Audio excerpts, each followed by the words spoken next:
What's up everyone, it's Powell, and in this video I'm going to talk about how to use completing the square to solve quadratic equations. Now in my last video I talked about how to use completing the square to change the form of a quadratic from standard form to vertex form. So if you didn't check that one out, you can click in the description below for a link to that video. In this video though, we're going to talk about how to use it as an alternative to the quadratic formula. Now ideally when solving quadratics you should want to use factoring because it's the easiest way to do it. But in those times when factoring is not possible, then completing the square is a good alternative. Now, and you can use completing the square to solve any quadratic, even if it is factorable. So in this example, we're going to talk about x squared plus 2x minus 9. Now, as I said in my previous video, there's a certain step-by-step way I go about completing the square. You might be shown a different way, but this is just the way I kind of taught myself how to do it. So the first thing when solving a quadratic with completing the square, I like to get the constant on the right side by itself. So I'm just going to add 9 to both sides to get 9 to the right. Now, this term here is going to be b over 2 squared. And in this example, b is 2. So 2 divided by 2 is 1, and 1 squared is 1. So I'm going to add 1 to the left, and to keep it balanced, I add 1 to the right. Now, this trinomial here is now x squared plus 2x plus 1, and the plus 1 completed this trinomial into being a square, in particular, x plus 1 squared. So that plus 1 completed that left side to be a perfect square, completing the square. That's where it gets its name. And then the right side becomes 10. So now I have x plus 1 quantity squared equals 10, which I'm going to solve. To get x by itself, the first thing I'm going to do is take the square root of both sides. Now the square root gets rid of the squared, so I'm left with x plus 1 on the left. And square root of 10 I really can't do anything with, so it's just going to stay as square root of 10. But because we're square rooting while solving, we're going to include a plus or minus in the front, just because the square root of 10 could be positive square root of 10 or it could be negative square root of 10. And then my last step is to subtract 1 from both the left and the right. And my answer is negative 1 plus or minus the square root of 10. So I have two answers here. I have x equals negative 1 plus square root of 10, and I have negative 1 minus the square root of 10. So you can see that there's a lot less algebra in this process, and it's pretty quick, I think. I think it's a lot quicker than using the quadratic formula. Obviously, you have to use the quadratic formula if you're specifically asked to use it, but if you're given the option to use any process, I think completing the square is much quicker. So let's look at this next example, where we have x squared plus 20x plus 104 equals 0. Again, we're going to get the 104 to the right side by itself. I'm going to add b divided by 2 squared. 20 divided by 2 is 10, and 10 squared is 100.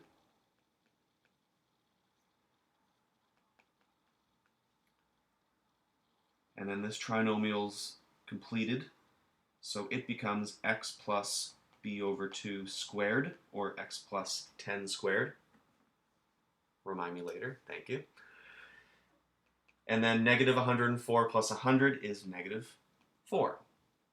So like the previous example, I'm going to square root both sides of the equation. I get x plus 10 equals the square root of negative 4. So the square root of negative 4 is an imaginary number. It's going to have an I involved in it. So square root of 4, well that's plus or minus 2. And then because we took the square root of a negative, the square root of negative 1 is I. If you haven't dealt with imaginary numbers or complex numbers before, I will be doing a video about that in the near future. But for now, usually you talk about complex numbers before you get to completing the square. So hopefully you all have seen that before. If not, might be a little strange. And then subtract the 10 from both sides, and we get x on the left and negative 10 plus or minus 2i on the right. So our two solutions are x equals negative 10 plus 2i and negative 10 minus 2i. Those are your two solutions. Now, I do have a third example, but I think just for the purposes of showing you that you can use this for any quadratic, I'm going to change this one a little bit. And if it's x squared plus, make this x squared plus 12x plus 8. Now this is factorable. This is a factorable quadratic. It can be x plus 6, x plus 2. But I'm going to show you how to, oh no, I did, hold on, switch these around. There we go.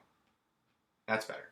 This is factorable into x plus 6, x plus 2, but I'm going to show you that you can use this to solve any quadratic. So we're going to get the negative 12 to the left side, and I'm going to add b over 2 squared, so 8 over 2 is 4, and 4 squared is 16. So add 16 and add 16. We completed this trinomial here, and it becomes x plus 4 squared. And then negative 12 plus 16 is 4. So I square root both sides, and I get x plus 4 equals plus or minus the square root of 4, which is plus or minus 2. And then I subtract 4, and I have x equals negative 4 plus or minus 2. Now I have x equals negative 4 plus 2. I won't write these out, but I have x equals negative 4 plus 2, which is negative 2. And I have negative 4 minus 2, which is negative 6. Now, as I said, this one is factorable from the very beginning. So if I look at an alternative way to do this,